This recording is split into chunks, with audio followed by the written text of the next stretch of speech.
¿Cómo deberíamos nosotros pensar de la oración? Creo que si usted considera que la oración es ese bendito medio de gracia habilitado por el sacrificio de Cristo para rogarle a Dios que Él haga en nosotros lo que ha planeado, entonces la oración adquiere un valor inestimable. Ahora, creo que debemos corregir esta expresión que la oración tiene poder, por una expresión más correcta. El Dios al que oramos tiene poder. Además, ese Dios que tiene poder nos ha revelado una voluntad que Él desea poner sobre la iglesia, y Él ha decidido que esa voluntad sea traída sobre nosotros a través del medio de la oración. No vemos ningún tropiezo entre la soberanía de Dios y la oración, porque muchas cosas que Dios ha planeado desde antes de la fundación del mundo, las ha planeado traer a nosotros a través del medio de la oración. Entramos a otra colina, le recuerdo. Efesios nos ha mostrado muchas riquezas, y a veces en medio de esas riquezas nos toma de la mano y nos empieza a subir a unas colinas bien altas, donde se pueden ver mayores riquezas del Señor. Y aquí hay otra. Le recuerdo que el apóstol Pablo hizo un paréntesis. En versículo 1, recordamos, por esta causa, yo Pablo, prisionero de Jesucristo, por vosotros los gentiles, y ahí empieza el paréntesis. Si es que, y todo eso ya lo vimos. Pero mire el 14. Por esta causa, o sea, otra vez vuelve al punto, doblo mis rodillas ante el Padre de nuestro Señor Jesucristo. Así que lo que nos ha querido decir el apóstol Pablo desde el versículo 1 es, por esta causa yo oro, pero nos hizo un paréntesis que es muy común en el apóstol Pablo. De forma fácil, hermanos, de forma fácil, ¿qué es lo que pide el apóstol Pablo para la iglesia? De forma sencilla, el apóstol Pablo pide que los creyentes, es decir, la iglesia, sea llena de toda plenitud de Dios.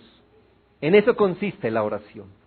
Le digo en qué consiste, porque ¿qué pasa?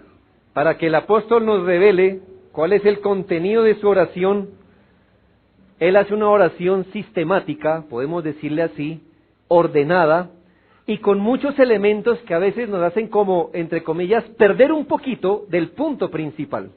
Por eso le estoy revelando en sí de qué se trata la oración del apóstol. El apóstol está rogando a Dios para que su pueblo sea lleno de toda plenitud de Dios, imagine. Yo sé que usted y yo en algún tiempo rogamos, oh Señor, llénanos de ti, llénanos de tu presencia. Pero usted debe lamentar no que esa oración no la debamos hacer, sino lo que teníamos aquí cuando orábamos. Tal vez usted y yo queríamos, era una manifestación emocional o así una especie de unción, un calor, algo así. Y por eso decíamos, Señor, llénanos. Pero hermanos, el apóstol Pablo aquí está orando, diciendo, Señor, yo quiero que la iglesia sea llena de Dios. Pero mire cómo usa las palabras en el versículo 19, segunda parte. Para que seáis llenos de toda plenitud de Dios. Ni siquiera nos dice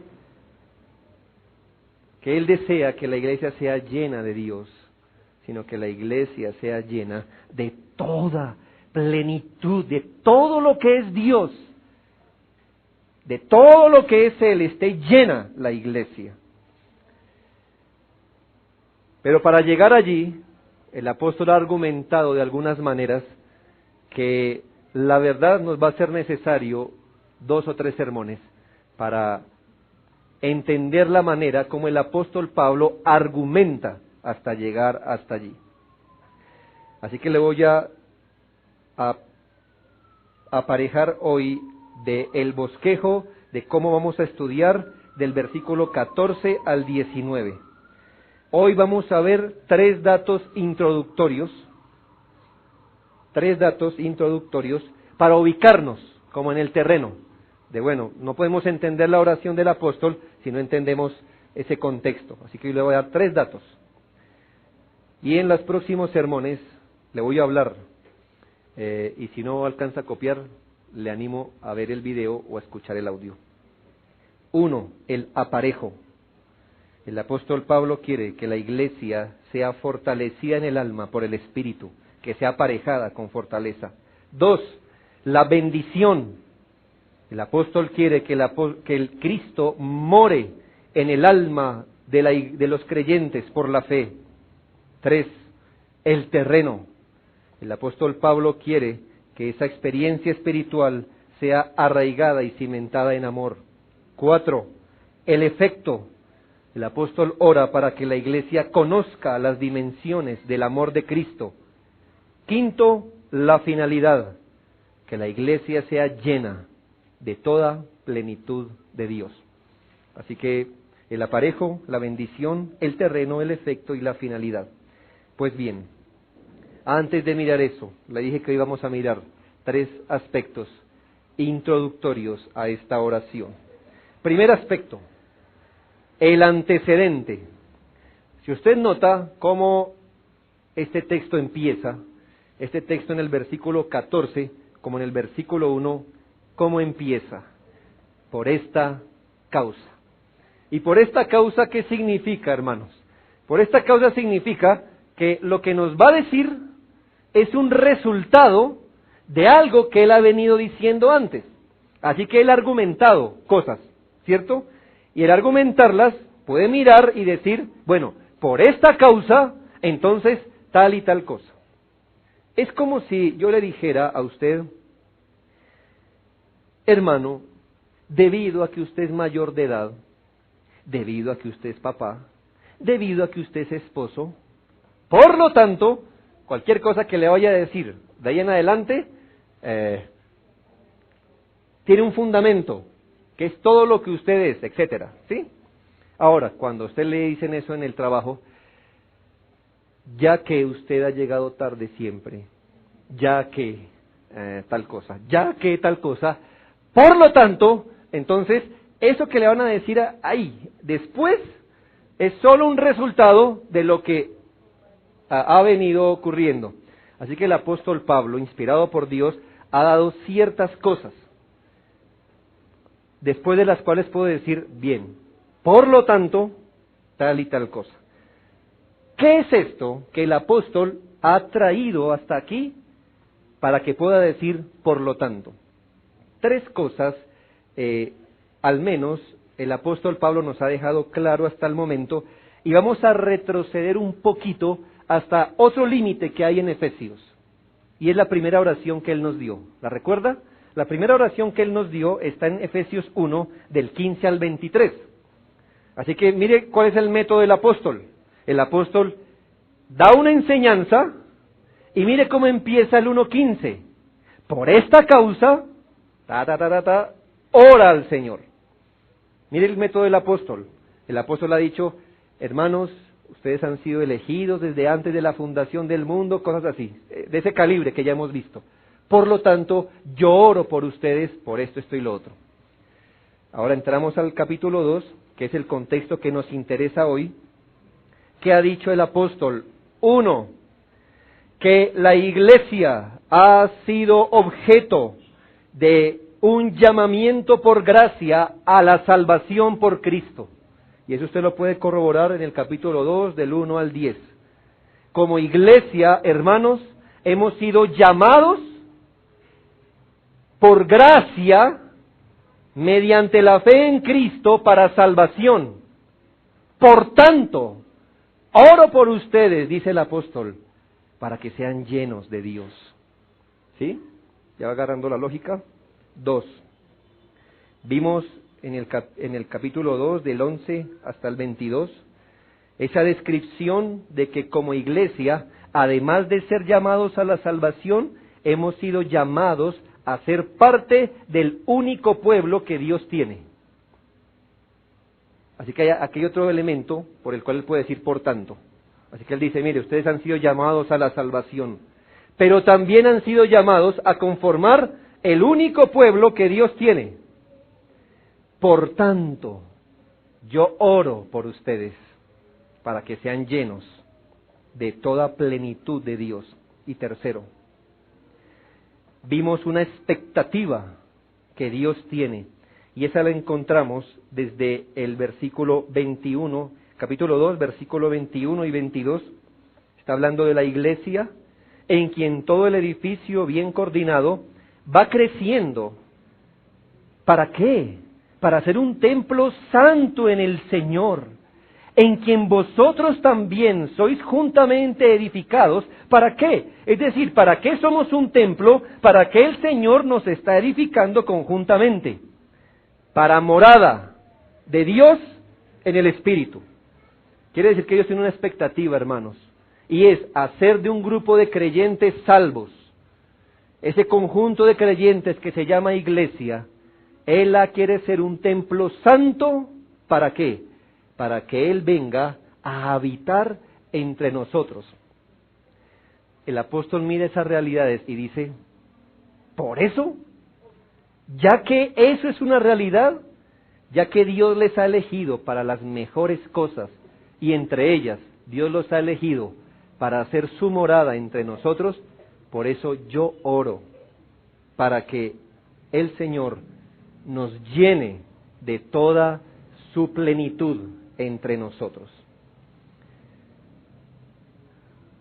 De manera, hermanos, que aquí hay algo que nos enseña de la oración. Y hemos remarcado muchas veces que la oración consiste en pedirle a Dios lo que Él nos ha prometido hacer entre nosotros. Y si Dios ha prometido, hermanos, y además tiene la expectativa de venir y hacer su morada entre nosotros, no hay algo más bíblico que orar, sino, Señor, ven y llénanos de toda tu plenitud en la iglesia. Llénanos de toda tu plenitud. Piense esto, querido hermano, la presencia de Dios es una realidad. En el Antiguo Testamento, en algunas ocasiones, el Señor manifestó su presencia especial. Algunas veces, dice la Biblia, que los sacerdotes ni siquiera podían ministrar en el tabernáculo o en el templo. ¿Por qué? Porque la presencia de Dios era tan fuerte y tan real que la gente no lo podía resistir. Así que el hecho que Dios manifieste su presencia especial en su pueblo no es un concepto ajeno, es algo real. Pero hemos llegado al Nuevo Testamento y obviamente no estamos esperando la manifestación de la presencia física o percibida por nuestros sentidos, no. Pero el hecho que no esperemos eso no significa que la iglesia no debe orar para que Dios cumpla su expectativa de venir y morar entre nosotros, pero más, de venir y llenarnos plenamente de Él en medio nuestro. ¿No le parece una petición un poco ambiciosa, hermanos? Pablo no está diciendo, oh Señor, ven y mora entre nosotros, no más, aunque eso ya es mucho, hermano. Dios con nosotros. Y él tampoco está diciendo, queremos que nos visites de vez en cuando aquí. No. Pablo dice, Señor, yo quiero que nos llenes con todo lo que tú eres. Es decir, vacía todo lo que tú eres en este grupo de creyentes, porque eso es lo que tú quieres. Eso es lo que tú nos has hecho saber que deseas. Es iluminador, hermanos, y cuando en el sermón pasado vemos que el apóstol dice, en quien tenemos seguridad y confianza. ¿Recuerda esas palabras? Osadía y familiaridad. Aquí donde vemos que es una osadía santa, de pararse delante de Dios como el apóstol y decirle, Señor, ¿qué tal si nos llenas completamente de todo lo que tú eres? Eso es una osadía santa de la que deberíamos aprender. No es esa osadía que nos enseñaron antes, de pedirle y regañar a Dios porque no nos daba lo que nosotros queríamos, especialmente plata y empleos y cosas así. Y la reclamábamos y zapateábamos, ¿verdad? Y echábamos sobres con razones especiales en la ofrenda, porque Dios debía hacer lo que nosotros pensábamos que Él prometió.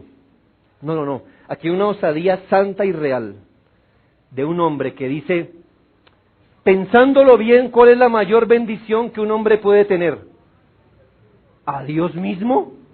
Entonces, ¿por qué no pedimos que Dios mismo llene la iglesia, pero no con algo de lo que es Él, sino de toda su plenitud de lo que es Él?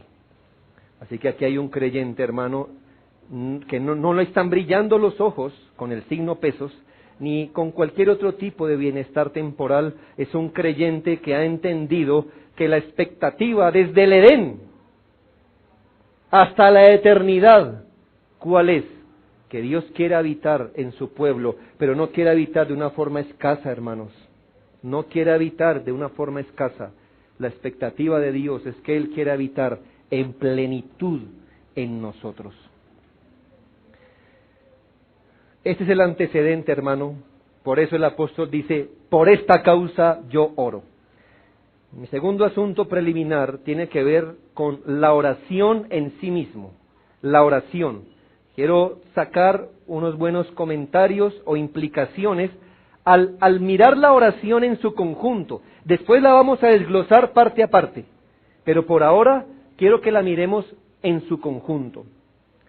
Y lo primero que encontramos es que es la segunda vez en tan solo 3 capítulos que el apóstol Pablo afirma que ora por los creyentes.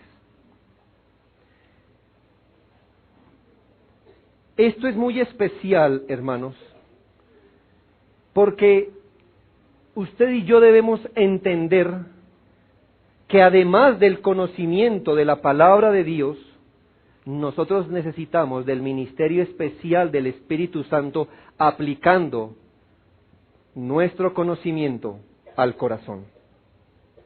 El apóstol Pablo, digno él de ser un maestro de teología de cualquier o el mejor seminario, llamémoslo así, él no simplemente le dice a los efesios, hermanos, yo les quiero hablar de cosas como la predestinación, la salvación por gracia por medio de la fe, la inclusión de los gentiles en el plan de Dios, cosas así. Hermanos, aquí está hablando un hombre que entiende las cosas de Dios y por segunda vez, después de explicar algo, él dice, un momento, voy a orar, porque es que yo no puedo avanzar y ustedes no pudieran avanzar si el Espíritu Santo no aplica esa palabra a su corazón. Por supuesto, hermanos, que los reformados tenemos fama de sabelotodos, ¿cierto? De que somos muy dados al conocimiento. Yo no quisiera que esa fama se nos quitara, pero quisiera que a eso se le añadiera que tuviéramos fama de así como aprendemos, oramos también. Tengo una expectativa, hermanos, de ver el culto de oración tan numeroso como esta reunión de la mañana. Porque en eso comprobamos que lo que necesitamos no es solo conocimiento, hermanos.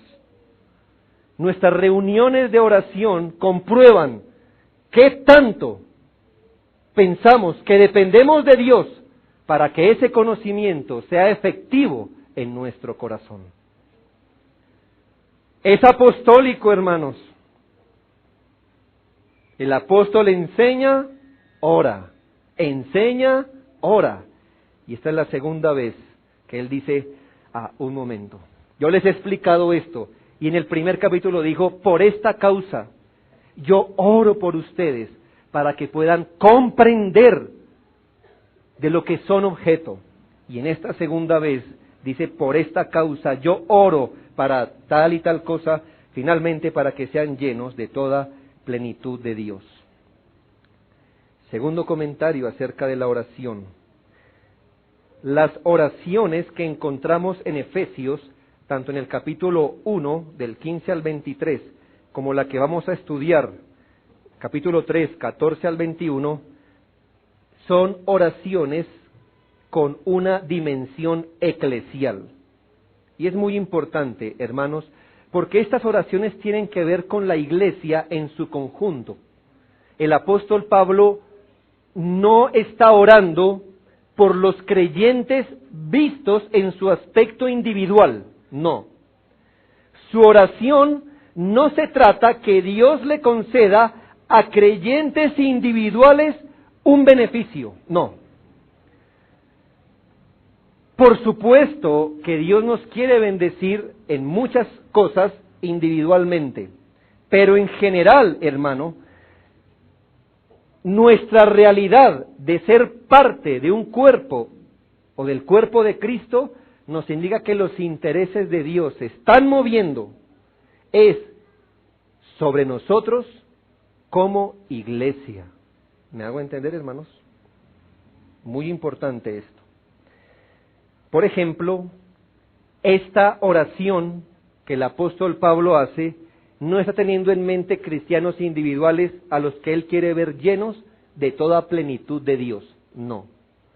Él lo que tiene aquí es la iglesia. Él quiere que la iglesia sea la morada de Dios, que experimente la plenitud de esa presencia especial. Y no es ajeno, porque mire cómo termina la primera oración que encontramos en Efesios 1. Mire cómo la termina.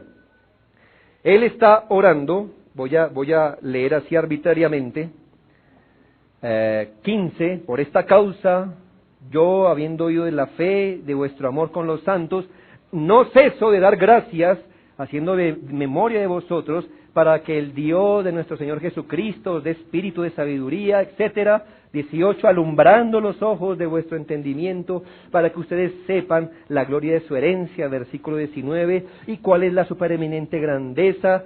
20, que operó en Cristo, resucitándole, sentándole a la diestra de Dios. 21, sobre todo principado y autoridad. 22, sometiendo todas las cosas bajo sus pies, y lo dio por cabeza sobre todas las cosas a la iglesia, la cual ¿qué? ¿Quién es la cual? Muy bien, la iglesia, la cual es su cuerpo, y mire cómo le llama a la iglesia aquí, la plenitud de aquel que todo lo llena en todo. El apóstol Pablo tiene en mente aquí una bendición eclesial.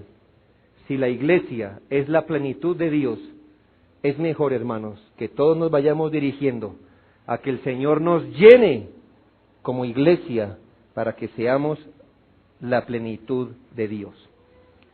Tercer comentario acerca de la oración en sí. Hermanos,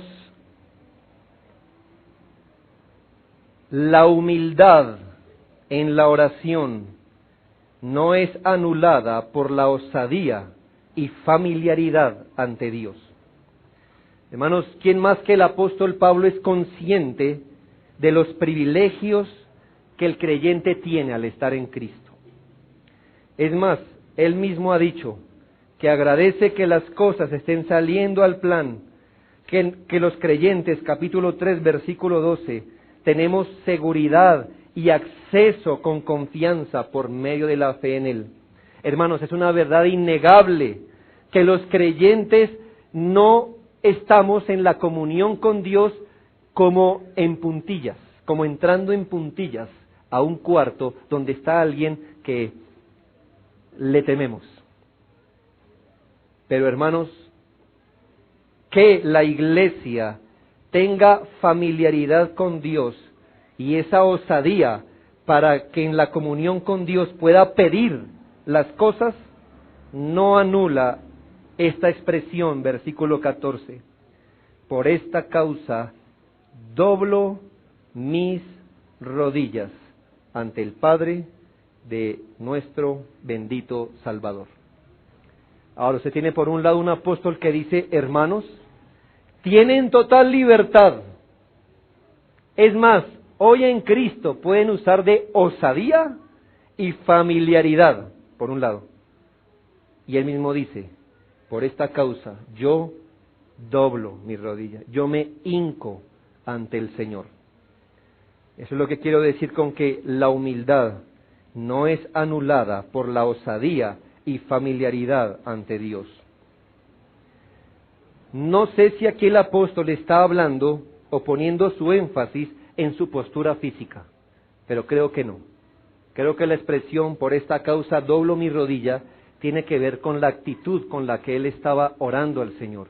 Por esta causa yo me humillo ante el Señor. Yo sé que tengo privilegios en Cristo. Yo sé que la iglesia tiene los privilegios en Cristo, pero ¿cómo los voy a pedir? Es más, hermano, piense esto. Tenemos no solamente la entrada a la comunión con Dios, sino que por Cristo tenemos derecho, somos coherederos con Cristo. ¿Cómo usaría usted de ese privilegio? ¿Livianamente? No, el apóstol dice, yo sé que soy consciente de eso, pero por esta causa yo doblo mis rodillas ante Dios. Hermanos, jamás se nos olvide que la familiaridad que Cristo ganó para nosotros no menoscaba la humildad que deberíamos tener en su presencia siempre, siempre, siempre. Y no solo hablo cuando oramos, pero hablo en todo lo que ocurre en el contexto de la comunión que tenemos con Dios. Hermanos, hay muchas personas que se presentan así con usted. Yo soy fulanito, siervo de Dios, para servirle. Soy su siervo. A la orden. ¿Sí se ha visto más o menos? Vaya usted y trátelos como él está diciendo que es. Vaya y trátelos como un siervo. Vaya y trátelos así. Y verá cómo se despelucan. ¿Verdad? ¿Por qué? Son solo palabras. Ellos son sus siervos. Pero nunca les pida un favor. No. Y nunca los trate como siervos. No. O si no, tenemos problemas, hermanos.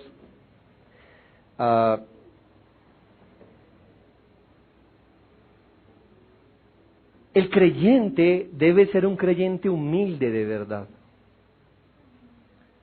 No solo cuando ora, sino en la comunión que vive con Dios. Si usted se ha humillado ante Dios y le ha dicho que es su siervo, usted no tiene por qué sentirse mal si Él lo trata como eso. ¿Está bien? Si usted dice, Señor, nosotros que nada merecemos, que todo es ganancia ya que estamos en Cristo, ya tenemos todo, pero Él le falta con algo a usted, ahí tiene, ¿verdad? Ahí tiene un hombre rebelde, no está conforme. Él dice que nada merece, pero en su corazón cree que todo merece. Pero hermanos, aquí hay algo que el creyente sabe, todo lo que tiene en Cristo. Aún así, cuando va al Señor, no va al Señor con liviandad, ni siquiera se cree con el derecho de reclamarle de forma irreverente lo que Dios ha prometido. Aún sabiendo que Dios ha prometido su presencia especial, aún así el apóstol Pablo dijo, yo doblo mi rodilla. Yo doblo mi rodilla. Así que hermanos, aun cuando esto sea una expectativa divina de la presencia de Dios en nosotros, no vamos aquí, hermanos, a reclamársela como livianamente. ¿Dónde está tu presencia? ¿No que esto iba a ser aquí? Te reclamo, Señor. No, mis hermanos, por esta causa doblo mi rodilla, dice el apóstol. Cuarto, en esta oración podemos ver los mejores deseos que uno puede tener para la iglesia y lo que debe marcar nuestra vida de oración por ella. Yo no quiero minimizar otras peticiones. Yo creo que podemos pedir muchas cosas por la iglesia.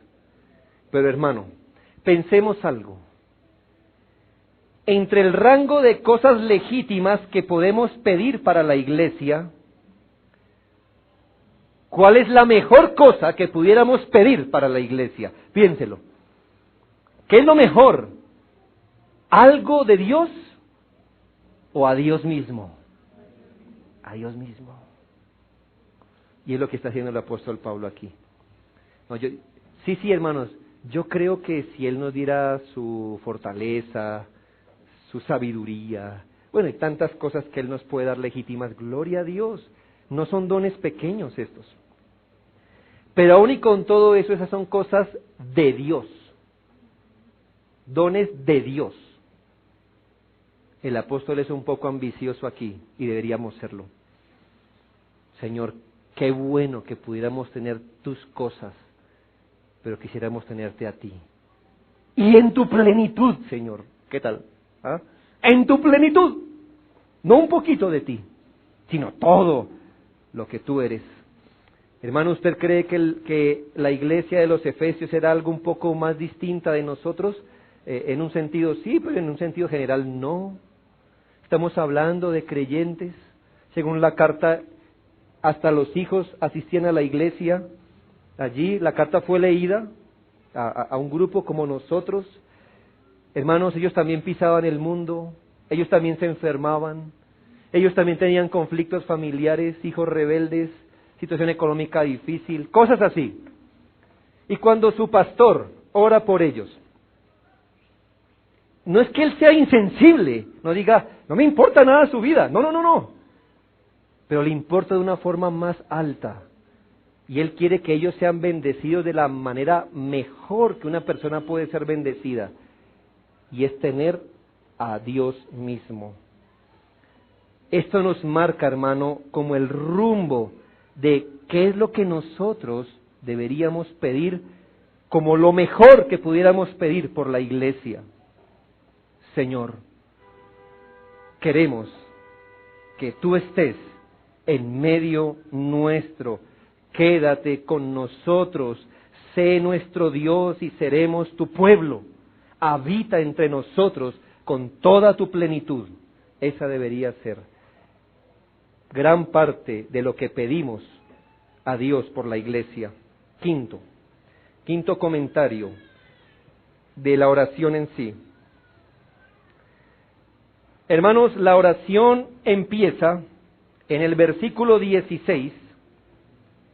La oración como tal empieza en el versículo 16 y termina en el versículo 19. Así que voy a decirle otra vez de qué se trata la oración. El apóstol Pablo está orando para que la iglesia sea llena de toda plenitud de Dios. Bien, no se pierda. Ahora le voy a decir el medio que él está pensando. Para el apóstol, si ampliáramos un poquito, diríamos, Señor, yo quiero que la iglesia entienda el inescrutable amor de Dios, porque al entenderlo, tendríamos tu plenitud entre nosotros. ¿Ya ve lo que le añadimos? Él está viendo un fin, pero él sabe que Dios puede responder el fin a través de medios. Ahora, ¿cuál es el medio por el que él ora para que se cumpla este fin? Señor, yo quiero que ellos conozcan las dimensiones del amor de Cristo. Porque al hacerlo, ellos serán llenos de toda plenitud de Dios. No se pierda en esto. ¿Y por qué es muy importante? Yo le he resumido así bruscamente la oración, porque si quiere la leemos otra vez. Mire, 16. Oro para que os dé conforme las riquezas de su gloria, el ser fortalecidos con poder en el hombre interior por su espíritu, para que Cristo habite por la fe en sus corazones, a fin de que arraigados y cimentados en ese amor, seáis plenamente capaces de comprender con todos los santos toda la dimensión del amor de Cristo que excede todo conocimiento, para que seáis llenos de toda plenitud de Dios. ¿Por qué esto así, hermanos? Dos comentarios aquí. Uno, el apóstol es consciente que la plenitud de Dios en la iglesia nunca vendrá de forma natural. No es algo que usted y yo deberíamos asumir que pase, hagamos o no cualquier cosa. Así que si Dios ha prometido su presencia especial, la traerá, hagamos o no hagamos. Mire que eso no es la lógica del apóstol. El apóstol por eso ora, para que nos sea concedido ese privilegio que Dios ha decidido darnos.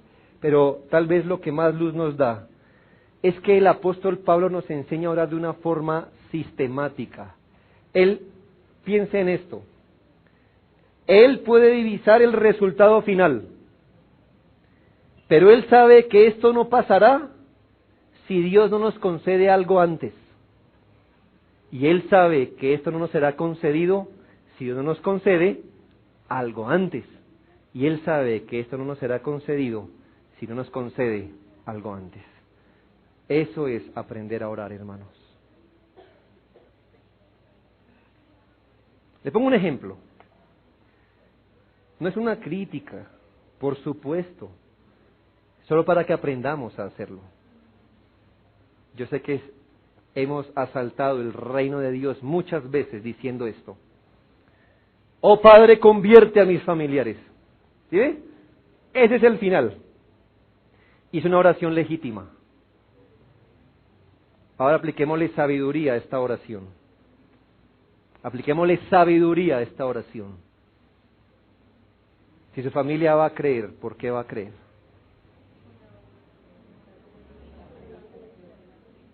¿Por qué? Muy bien. Ellos no creerán si no escuchan la palabra de Dios. Ah, sí, yo quiero que ellos crean, pero para que ellos crean, yo debería orar también, ¿por qué?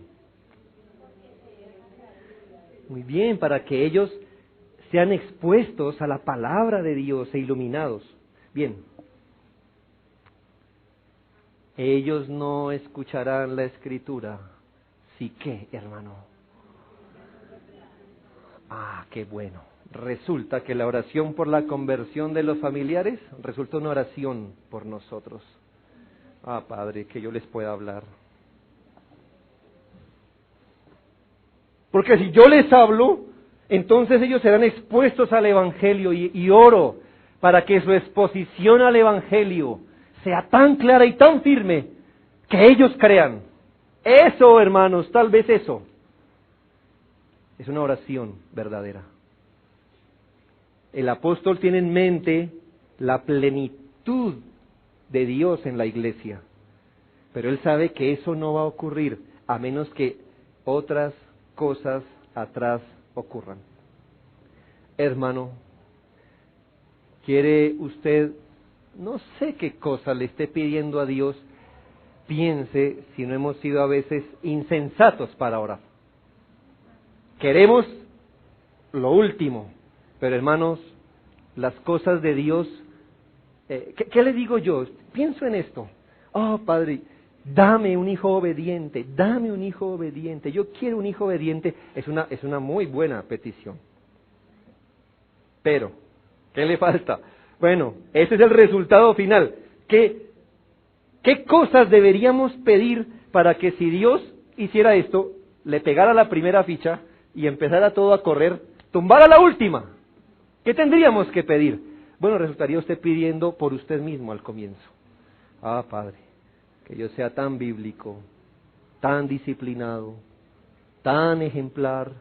Padre, dame esto y dame sabiduría para hablar con mi hijo y dale sabiduría a mi hijo para que él pueda entender estas cosas y fruto de ello tenga yo un hijo obediente. Claro, oramos diciendo obediencia, porque todavía no hemos abandonado, hermano, esa manera mística de orar, que Dios tiene una varita aquí en la mano y entonces va al lado suyo, escucha su petición y Él dice, ¡ring! Concedido. Siguiente, ¡ring! Concedido. Y ¡ring! Concedido. No, hermanos.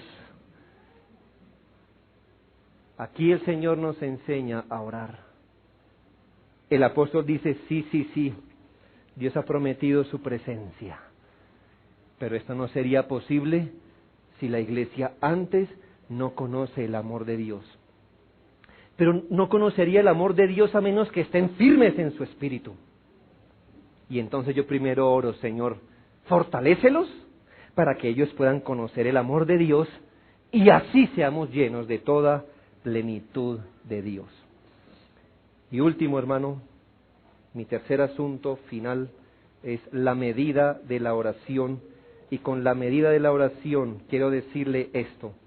A dos cosas el apóstol Pablo apela. Este es mi tercer punto de previos, introductorios de la oración.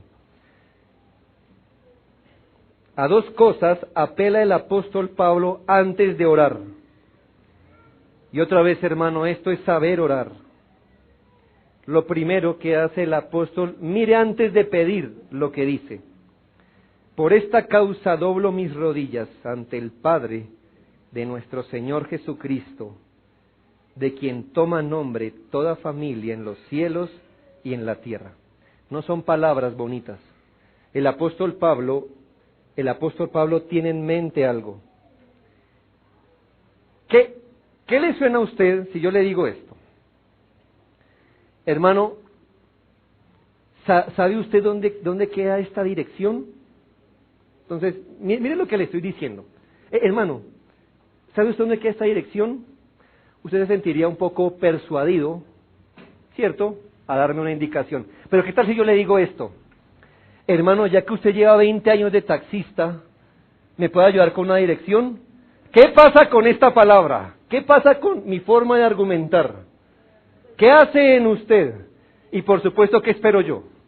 Pues, primero lo estoy como comprometiendo a usted, ¿sabe?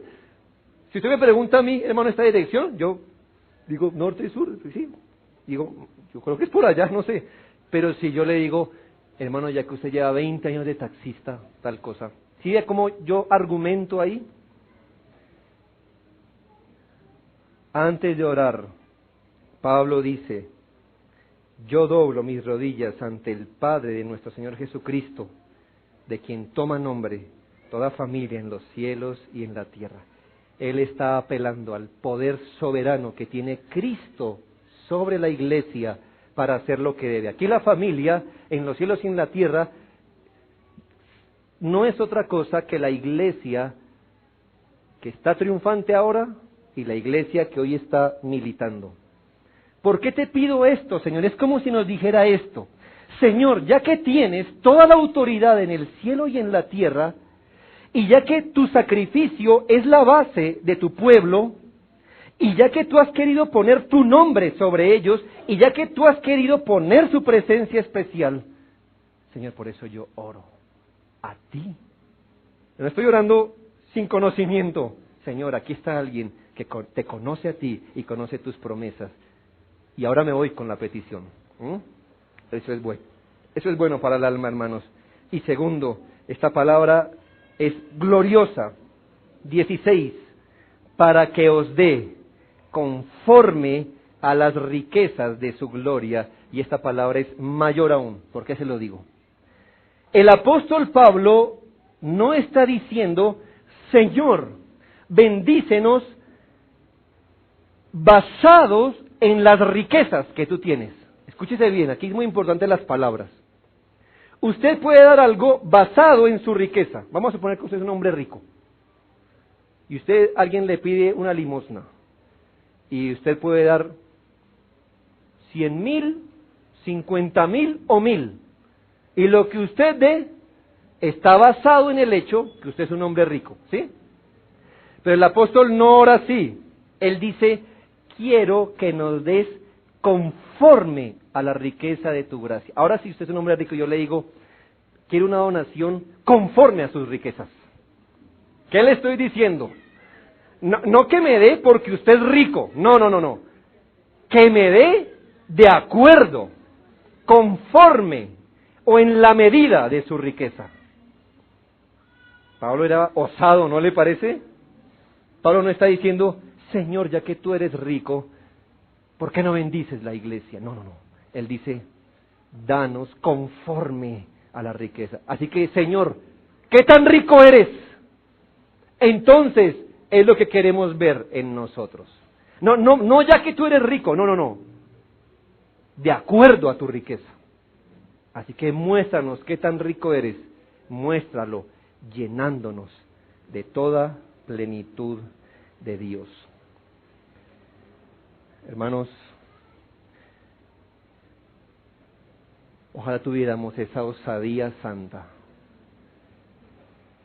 de esperar lo mejor de Dios. Hermanos, si usted espera lo mejor de mí, y que sea así, yo espero lo mejor de usted, hoy o mañana nos vamos a desilusionar los unos de los otros. ¿Sabe? Usted me puede decir tranquilamente así, pastor, yo esperaba más de usted. Y yo le tengo que decir, qué pena. Y yo esperaba más de usted también. Y está en el rango de nuestras cosas, hermano. Nunca usted dirá eso de Dios.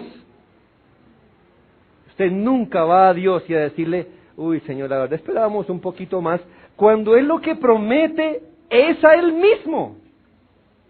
Y entonces, hermano, nunca nos avergoncemos tal vez de ir a la oración pidiendo cosas como estas. Ah, Señor, no, yo no quiero tu presencia aquí. Yo quiero la plenitud de tu presencia. Eso es lo que quiero, porque eso fue lo que tú prometiste. Así que aquí estoy. Hermanos, oremos y aprendamos a orar más y más, buscando en la oración lo mejor que pudiéramos pedir, que es ser llenos de toda plenitud de Dios. Oremos.